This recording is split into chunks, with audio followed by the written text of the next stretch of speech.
Defense calls Ms. Hayden Duran to the stand.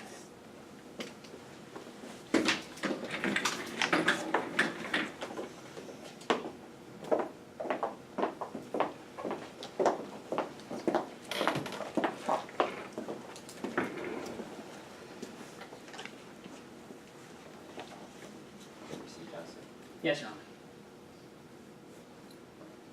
Good afternoon. Please introduce yourself to the court. Hello, my name is Hayden Duran. And can you tell us a little bit about yourself, Ms. Duran? Yes, I am currently an IT director at Fairview General Hospital, and I'm also a single mother to my son, Jesse. Can you tell us anything about Jesse? Jesse's a great kid. He's outgoing and active. Jesse's 15 now, so he's often at the park with his friends playing soccer or going to the movies. But there are days when I can just see how much all of this has affected him. What was it like raising Jesse? Well, it wasn't easy being a single parent, but me and Jesse had a great relationship. We loved spending time together. Ms. Duran, what would the two of you do when you were together? Anything that we could spend time together for, really. I was often kept really busy with work, so the moments we did have together were really special. What would you two do for fun? All kinds of things. Jesse really loved video games, so I bought him a lot of those. He hasn't touched any of them in a long time, though. Ms. Duran, what type of video games would you buy for your son? All kinds. Racing games, shooter games, sports games. Anything that was popular at the time, really. What is a shooter game? Generally, a shooter game is played from the perspective of a soldier. I think Jesse liked them so much because he was interested in becoming a police officer. Did Jesse ever play these games by himself? Sometimes, yes. I mean, I couldn't always be with Jesse as much as I wanted to, so he often played these games with his friends from school. Ms. Duran, were you ever concerned about Jesse playing these types of video games? A little, yes. So I always made sure whenever I bought him a new shooter game to sit down and play it myself first to make sure that it was not inappropriate, that it didn't contain anything that was too realistic. I also made sure never to buy Jesse any controller that were gun-shaped like his friends had and that I had seen. I did not feel that these were appropriate at all. Ms. Duran, did you ever discuss the difference between the guns in Jesse's video games and real guns with Jesse? Of course, on several occasions.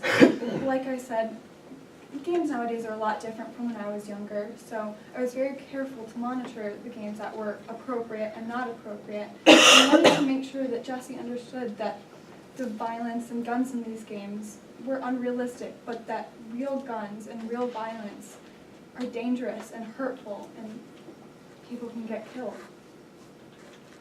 Do you keep a gun in your home? Absolutely not. Were you ever made aware of the gun that the park owned? Yes, Andy had told me shortly after she had bought it back in January of 2010, I believe. While this worried me at first, I was confident that with her background in the military, Andy and Lee would be able to keep it safely. Ms. Duran, did you ever talk to Jesse after you learned that the park owned a gun? Yes, like I said, I often talked to Jesse about how dangerous guns could be. I wanted to make sure, because he was so interested in joining the police, that he understood that real guns are dangerous and that he needed proper training and experience to use them. Did Jesse ever indicate to you that he knew where the parks kept their gun? No, never. Ms. Duran, what do you recall from August 18th, 2010? Well, Jesse was making plans to go over to Sydney's house like he usually did. They were really great friends. Shortly before I was going to drop Jesse off, though, I got a call from Andy saying that the regular babysitter had called in sick. Andy told me that she had arranged for a neighbor to check in on the kid's cell. Were you comfortable with the situation?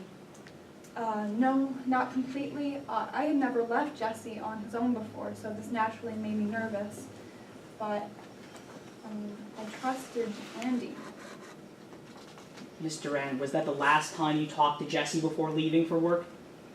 No, after I dropped Jesse off, I made sure to pull him aside and re-explain the responsibility that he had being left on his own, and to tell him that I would be calling on him every hour or so to make sure that he was okay and that he was following all the rules, and that if he ever saw Andy's gun, that he needed to stay away from it. Did you talk to Jesse again on that day, August 18th? Yes, I actually texted Jesse shortly after I left because I was so nervous about leaving him on his own, just to remind him of, how serious I was, that he act respectfully and responsibly in the Parks home, and that he needed to stay away from the Parks gun because guns were dangerous. Would you recognize a screenshot of those text messages if I showed them to you? I would. Your Honor, permission to approach the bench. You may. Let the record reflect that I am approaching the witness what has been previously marked as Plaintiff 6.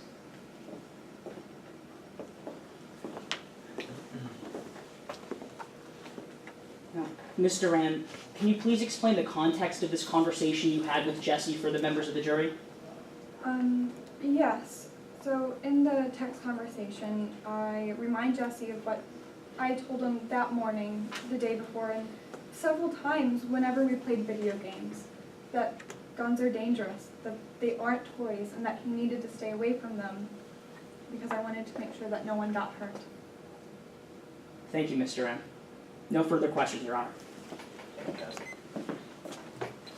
Lieutenant.